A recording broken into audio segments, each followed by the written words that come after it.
అంటే సిద్ధాంత విషయాలు మాట్లాడాలన్నప్పుడు మన రాజకీయ తరగతుల్లోనూ లేకుంటే మనం ఎప్పుడైనా పెద్ద సభలు చేసుకున్నప్పుడు లేకుంటే లెనిన్ వర్గతో మన పార్టీ వర్గతో ఏదో అట్లాంటి విషయాలు వచ్చినప్పుడు మాట్లాడేటువంటి ఒక సందర్భంలో మాట్లాడే ఒక రిచువల్ అవుతుంది, ఒక రిచువల్ అవుతుంది కర్మకాండ. మరి ఆచరణ ఏమవుతుంది? పర్ఫార్మెన్స్ అవుతుంది. పర్ఫార్మెన్స్ అంటే ఏంటి? మనకు వచ్చిన ఈ పనిని మనం ఎంత బాగా పర్ఫార్మ్ చేస్తున్నాం, ఎవరికి వాళ్ళ పర్ఫార్మెన్స్ చేయాలి. విద్యార్థి సంఘము, రైతు సంఘము, మహిళా సంఘము, కార్మిక సంఘము, విప్లవము, సమాజాన్ని మార్చడము, రాజ్యాన్ని కూల్చడము, అవి సిద్ధాంతం చెప్తుంది కదా. మన ఆచరణకు దానికి లింక్ లేదు. దీని ధోరణి దాంతే, దానికంతా దాంతే, అవి రెండు వేరే ప్రపంచాల్లో ఉంటుంది. కాబట్టి సిద్ధాంతం రిచువల్ అవుతుంది, ఆచరణ పర్ఫార్మెన్స్ అవుతుంది. పోనీ ఇంటర్నల్ ఏమైనా డిబేట్ జరుగుతుందా అంటే అంతర్గత వైరుధ్యాలు ఉండాలి, అభిప్రాయ భేదాలు ఉండాలి, ప్రజాస్వామిక చర్చ జరగాలి, మెజారిటీ మైనారిటీ మధ్యలో చర్చ జరగాలి, మెజారిటీ ప్రకారం అందరూ నడవాలి, కానీ మైనారిటీని బతకనివ్వాలి, మైనారిటీని బతకనివ్వాలి. ఏ ఏ నిజమైన విప్లవ పార్టీ అని ఏం చేస్తుందంటే మైనారిటీని బతకనిస్తుంది. ఎందుకంటే ఎవరికి తెలుసు సత్యం మెజారిటీలోనే ఉంటుందా, మైనారిటీలో ఉండొచ్చు. రేపు అనుభవాల్లో మైనారిటీ చెప్పిందే కరెక్ట్ కదా బయటపడితే ఆ మైనారిటీ మెజారిటీగా మారచ్చు. అయితే మైనారిటీ బతకనిస్తే కదా, మైనారిటీ చంపేసినాం అనుకో అది మెజారిటీ శాశ్వత సత్యమవుతుంది. కాబట్టి మైనారిటీ బతకనియాలి. ఎన్నిసార్లు నేను తన పార్టీలో మైనారిటీలో లేడు, ఎన్నిసార్లు మావో తన పార్టీలో మైనారిటీలో లేడు. ఆ పార్టీలు మైనారిటీలు చంపేసి వాళ్ళని నిలబొట్టింటే ఆ పార్టీల్లో లెనిన్ మావోల యొక్క ఆలోచనల యొక్క లీడర్షిప్ అనేది వచ్చి ఉండేదా? అయితే మనకి సమస్య ఏమైంది? అతిపెద్ద సమస్య మన దగ్గర పార్టీలలో కమ్యూనిస్ట్ పార్టీకి రెండు ముఖ్యమైనవి. ఒకటి అన్నింటికంటే ముఖ్యమైన డిసిప్లిన్ ఉంటుంది. డిసిప్లిన్ లేకుండా పార్టీకి మీనింగ్ లేదు. ఎందుకు డిసిప్లిన్ అవసరం? ఏదైనా సరే ఒక పని అనుకున్న తర్వాత ఆ పని చేయాలి. పై కమిటీ చెప్పింది కింది కమిటీ వినాలి, కింది కమిటీ చెప్పింది కింద కమిటీ వినాలి, కమిటీ చెప్పిన దాన్ని కాంగ్రెస్ మెంబర్స్ వినాలి, సభ్యులు కమిటీలకు లోబడి ఉండాలి, కింది కమిటీలు పై కమిటీకి లోబడి ఉండాలి, అన్ని కమిటీలు కేంద్ర కమిటీకి లోబడి ఉండాలి, కేంద్ర కమిటీ కాన్ఫరెన్స్కి లోబడి ఉండాలి. తిరుగులేని డిసిప్లిన్. అయితే ఇది ఒకటే కాదు కదా, లోపల చర్చకి, అంతర్గత వైరుధ్యాలకి, అభిప్రాయ భేదాల మధ్య చర్చకు, మెజారిటీ మైనారిటీకి పరస్పరం తలబడ్డానికి ప్రజాస్వామికమైన అవకాశం ఉండాలి. ఎందుకంటే మనకి చాలా విషయాల్లో సత్యం తెలియలేదు కదా, సత్యం ఏదో తెలియలేదు, ప్రయోగాలు జరుగుతున్నాయి. సిద్ధాంతంలోనూ ఆచరణలోనూ ప్రయోగాలు జరిగే దశలో ఉన్నాం మనం, తేలిపోయిన దశలో లేము. మన దగ్గర లెనిన్ మావో లేడు కదా, ఇంకా లెనిన్ మావో లేడు కాబట్టి మనం ప్రయోగాలు చేయాలి, చర్చలు చేయాలి, గొడవ పడాలి, కొట్లాడుకోవాలి. ఏంటి స్నేహపూర్వకంగా, కామ్రేడ్లీగా, గౌరవంతో మెజారిటీ కట్టుబడాలి. మెజారిటీ కట్టుబడుతూనే ఉండాలి, లేకుంటే చీలిపోతాయి పార్టీ. కాబట్టి పార్టీ చీలిపోకుండా మెజారిటీ కట్టుబడుతూనే మైనారిటీని బతకనిస్తూ నిరంతరం చర్చించడానికి అవకాశం ఇస్తూ సిస్టమేటిక్గా రెండు పంథాల మధ్యలో పోరాటము, సిస్టమేటిక్గా అభిప్రాయాల మధ్యలో నిరంతరం భావఘర్షణ అనేది అవకాశం ఉండాలి. దాన్ని మనం ఏమంటాం? అది గతితార్కికం. అదే కదా డైలెక్టిక్స్ అంటే, పరస్పర విరుద్ధ ఘర్షణలో నుంచి కదా వికాసం జరుగుతుంది, డెవలప్మెంట్ జరుగుతుంది, ఏదైనా ఎవాల్వ్ అవుతుంది. కమ్యూనిస్ట్ పార్టీ కూడా ఎవాల్వ్ కావాలంటే, వికాసం చెందాలంటే, అంతకంటే మెరుగైన సంస్థగా మారాలంటే లోపల జరిగే అంతర్గత సంఘర్షణే, వేరే మార్గం లేదు. కాబట్టి డిసిప్లిన్ ముఖ్యమే, కానీ డైలెక్టిక్స్ మాట ఏమిటి? పార్టీలో కూడా డైలెక్టిక్స్ వద్దా? కానీ మనం డైలెక్టిక్స్ లేవు, డిసిప్లిన్ ఉంది మనకి. ఈ కారణం చేత మనము అందుకోసమనే ఈ అతివాదం మితవాదం అనే ఆరోపణలు కూడా మొదటి దశాబ్దంలో చాలా ఆవేశంలో ఒకరినొకరు అతివాదులని మితవాదులని తిట్టుకున్నారు. కానీ ఆ తర్వాత ఈ తిట్లకు పెద్ద మీనింగ్ లేదని తెలిసి వదిలేసి ఎవరి మానాలు వాళ్ళకి నచ్చిన పద్ధతిలో పనిచేసుకుంటూ కూడా మొదలుపెట్టి ఇప్పుడు ఆ తిట్లు ఇచ్చే వాళ్ళు కూడా ఎవరు లేరు. అసలు సిపిఎం కూడా ఇప్పుడు రివిజనిస్టులు అనే వాళ్ళు ఎవరు లేరు. ఫాసిస్టులు వచ్చిన తర్వాత వాళ్ళందరూ ఇప్పుడు బలగొట్టిన తర్వాత ఇక రివిజనిస్ట్ లేదు, మన లేదు. ఇక అందరూ కలిసి పోరాడితే కూడా సాధ్యం కావడం. ఇంత జరిగిన తర్వాత మన ముందు ఏముంది? ఇప్పుడు రెండు పెద్ద ప్రయోగాలు జరిగాయి.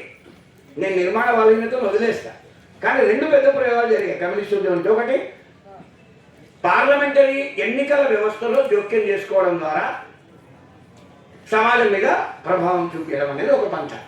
సిపిఎం చేసే ఎమ్మెల్యే ఉద్యమం నుంచి కూడా కొద్దిమంది చేశారు. సిపిఎంఎల్ లిబరేషన్ లాంటివి కొంత అందరికంటే కొంచెం ఎక్కువ సక్సెస్ అయినట్టునే కొన్ని చోట్ల. అదొక పద్ధతి. రెండో ప్రయోగం ఏం జరిగింది? నిరంతరం ప్రజల్ని కూడగట్టడము, ప్రతిఘటన పోరాటాలు చేయడము, వీలైన చోట సాయుధ పోరాటాలు చేయడము, రాజ్యంతో నిరంతరం పోరాటం, సాయుధ పోరాటం అంతా. రెండు ప్రధాన ప్రయోగాలు జరిగాయి. ఈ రెండు స్వాతంత్రం వచ్చినప్పుడైతే లెక్కేద్దాం, అంతకుముందు వదిలేస్తే ఈ 75 సంవత్సరాల కాలంలో భారత కమ్యూనిస్టు ఉద్యమము రెండు ప్రయోగాలు చేసింది. ఒకటి పార్లమెంటరీ ప్రయోగం చేసింది, ఒకటి సాయుధ పోరాట ప్రయోగం చేసింది.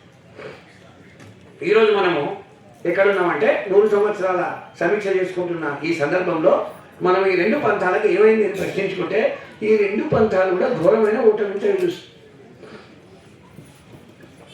రెండు పంథాలు పార్లమెంటరీ పంథాల పోయిన వాళ్ళు కూడా కొన్ని రాష్ట్రాల్లో అధికారంలోకి వచ్చారు, దశాబ్దాల పాటు పాలించారు. ఈ మోడల్ సక్సెస్ అయితే మాది మిగతా రాష్ట్రాల్లో కూడా వ్యాపింపజేయచ్చు. చూడండి, కమ్యూనిస్టులు ఎన్నికల ద్వారా అయినా సరే కమ్యూనిస్టులు పవర్లోకి వచ్చిన రాష్ట్రాల్లో సమాజాలు కొంచెం మెరుగ్గున్నాయి, విద్య కొంచెం మెరుగ్గుంది, వైద్యం కొంచెం మెరుగ్గుంది, సమాజాల్లో కొంత మెరుగైన మార్పులు వచ్చాయి. కేరళ లాంటి సమాజం చూసుకున్నట్లయితే డెఫినెట్గా మిగతా సమాజాల కంటే అవి ఎక్కువ ఆధునిక మార్పులు వదిలే. కానీ మనం తీసిపడేసేందుకు లేదండి. కమ్యూనిస్టు ప్రభుత్వాలు స్థాపించిన చోట దీర్ఘకాలం పాటు పాలన చేసిన సమాజాల మీద వాటి యొక్క ప్రభావం ఉంది. ఆ సమాజాలు మెరుగున్నాయి. యూపీ, బీహార్ కంటే బెంగాల్, కేరళ ఎందుకు బాగున్నాయి? ఊరికి అంతగా బాగలేదు. కమ్యూనిస్టుల పాలన యొక్క ప్రభావం ఉంది. సో అది కూడా ఒక గౌరవించాల్సిన ఒక మోడలే, ఒక ప్రయోగం. అయితే ఆ ప్రయోగం ఫెయిల్ అయింది, అది వాస్తవం. ఎందుకంటే అక్కడ కోల్పోయినాడు. కేరళలో ఇప్పుడు లాస్టింగ్ మిగిలింది. ఆ కేరళలో కూడా వాడు నిలబెట్టుకుంటారో తెలియదు. అయితే అదృష్టవశాత్తు కేరళలో మతతత్వం అనేది ఇంకా ఇప్పటికి వేళ్ళు ఉండుకోలేదు కాబట్టి బహుశా కాంగ్రెస్ కమ్యూనిస్టుల మధ్యలో అంటే రెండు కొంత ఎంతో మెరుగు లౌకిక సెక్యులర్ ధోరణి ఉన్న రెండు పార్టీల మధ్యలో ఉన్న స్ట్రగుల్ కాబట్టి బహుశా మరింత కాలం సాగవచ్చు. ఓవరాల్గా చూసినట్లయితే కమ్యూనిస్ట్ పార్టీలు ఎన్నికల ద్వారా ఉన్న కమ్యూనిస్ట్ పార్టీలు మార్జినలైజ్ అయిపోయాయి. ఎన్నికల ద్వారా మరింత ముందుకు ఎట్లా అడ్వాన్స్ కావాలన్నా అర్థం కావడం లేదు. ఎందుకు? వర్గపరమైన, ఆర్థికపరమైన, ప్రజల రోజువారీ జీవితానికి సంబంధించిన ముఖ్య అవసరాలకు సంబంధించిన నినాదాలు ఫలితం ఇవ్వడం లేదు. కరోనా కాలంలో ప్రభుత్వం నిర్లక్ష్యం కారణంగా సడన్గా లాక్డౌన్ ప్రకటిస్తే వేల కిలోమీటర్లు నడుచుకుంటూ పోయినటువంటి బీహారీ కూలీలు కేరళ నుంచి బీహార్ నడుచుకుంటూ పోయి ఆ తర్వాత ఎలక్షన్లు వస్తే బీజేపీ కోటేశ్వరాలు. మనమేమన్నాం? వీళ్ళ ఉసురు నీ కబులుతారా, వీళ్ళు నడుచుకుంటూ పోతున్నారు కదా, వాళ్ళ కాళ్ళకు వచ్చిన రక్తాలతో నిన్ను ముంచెత్తుతారని మనం కవితలు రాశాం. వాళ్ళ రక్తంతో వాళ్ళకి అభిషేకం చేసి ఏ ఫాసిస్టుల చేతులైతే రోజువారీ జీవితం నరకప్రాయంగా మారిందో ఆ ప్రజలు ఫాసిస్టులను వాళ్ళ మతం కారణంగా ఐడెంటిఫై అవుతున్నారు.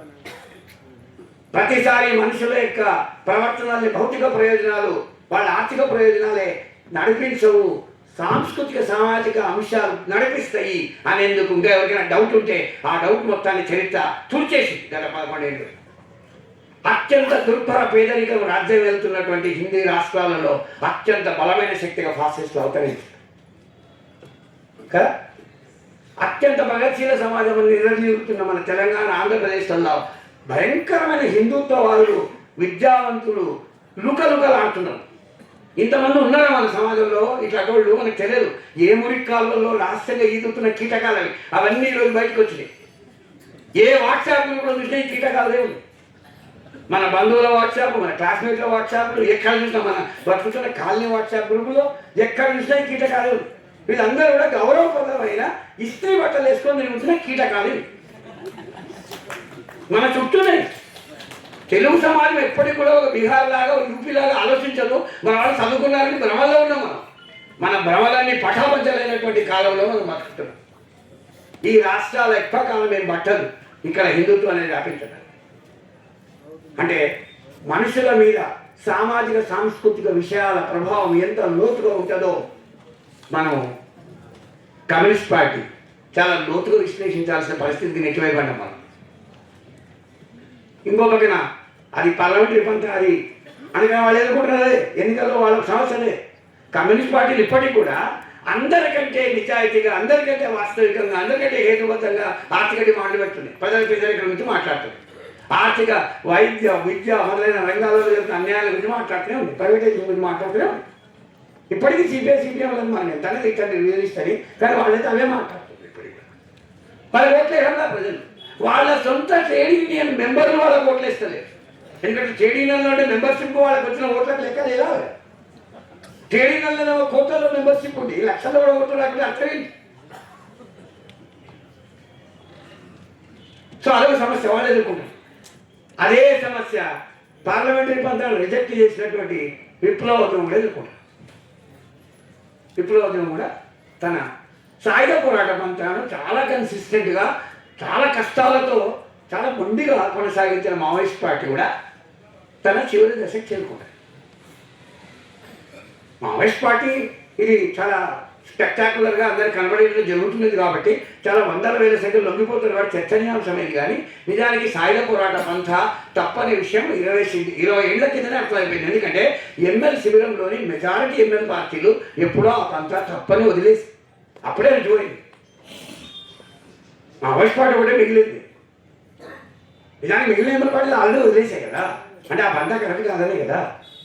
అది కరెక్ట్ కాదు, ఇది కరెక్ట్ కాదన్నప్పుడు భారత విప్లవోద్యమానికి సంబంధించినంత వరకు మనము సమాజంలో మన ప్రభావం పెంచుకోవాలంటే ఏం చేయాలి? ఈ వ్యవస్థను ఎట్లా విశ్లేషించాలి?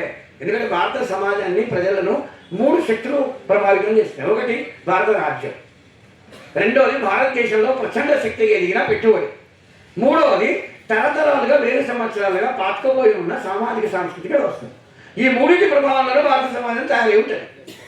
ఈ 3 మీద మన విశ్లేషణ.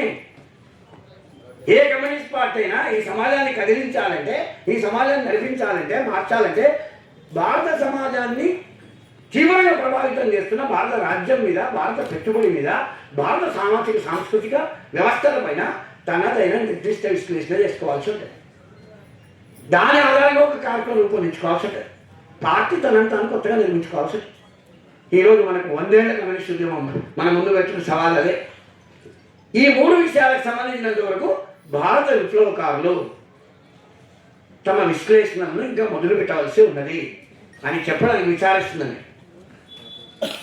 కానీ మొదలుపెట్టక తప్పదు, ఎంత లేట్ అయినా మొదలుపెట్టక తప్పదు. ఫర్ ఎగ్జాంపుల్ మాస్లైన్ భారతదేశంలో ఉత్పత్తి వ్యవస్థకు సంబంధించినంత వరకు ప్రశ్నలు లేవనెత్తింది. పార్టీ లోపల జరిగింది చర్చ.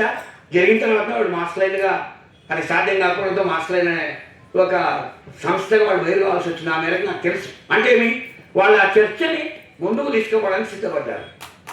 ఆ స్ఫూర్తి అవసరం.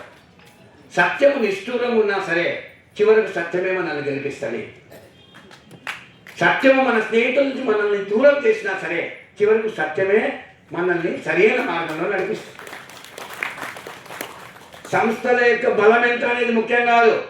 సంస్థల బలాన్ని నిలబెట్టుకోవడమా, సత్యమైన మార్గంలో నడవడమా అనేటువంటి కఠినమైన డైలమా ఎదురైతుంది ప్రతి వ్యక్తికి, ప్రతి సంస్థకి. మనము బలాన్ని కోల్పోతామేమో అనేది కనుక ప్రధానమైతే మనము ఇదే చరిత్రని రిపీట్ చేస్తూనే ఉంటాము. ఆ బలం కూడా కొన్ని రోజులైన తర్వాత అంతరిస్తారు. మనం కనుక వాస్తవికతని, భారత సమాజ వాస్తవికతను లోతుగా విశ్లేషించి మనం సరియైన సత్యాన్ని చేరుకున్నట్లయితే బలము తక్కువ చాలా సమాజంలో ప్రభావం పెరుగుతుంది, బలం పెరుగుతుంది. ఆ పెరిగిన బలము క్రమక్రమంగా పెరిగే బలం అవుతుంది. అంతే తప్ప తాత్కాలికంగా మెయింటైన్ చేసే బలం కాదు. తాత్కాలికంగా మెయింటైన్ చేసే బలాలు వద్దు, క్రమక్రమంగా పెరిగే బలమై ఉండాలి. సత్యం వెంట నీవు ఉన్నప్పుడు నీ బలం క్రమక్రమంగా పెరుగుతుంది. యథార్థ స్థితిని మెయింటైన్ చేయాలనుకుంటే మెయింటైన్ చేయి, కానీ ఎక్కువ రోజులు మెయింటైన్ చేయలేవు. ఎందుకంటే సత్యం నీ అండగా లేదు. కాబట్టి భ్రమల నుంచి బయటపడాల్సిన అవసరం ఉంది, భయాల నుంచి బయటపడాల్సిన అవసరం ఉంది. ఆర్గనైజేషన్ బలహీనమైతే ఏమో బలం తగ్గుతుందేమో అనే భయాల నుంచి బయటపడాల్సిన అవసరం ఉంది. ఎందుకంటే ఇప్పటికే చర్చించాల్సిన ప్రశ్నలను 55 ఏళ్ళుగా వాయిదా వేస్తూ చాలా నష్టపోయినాం. వాయిదా వేయకుండా చాలా లోతుగా గుణపాఠాలు తీసుకొని పార్టీలు బలపడాలని కోరుకుంటున్నాం.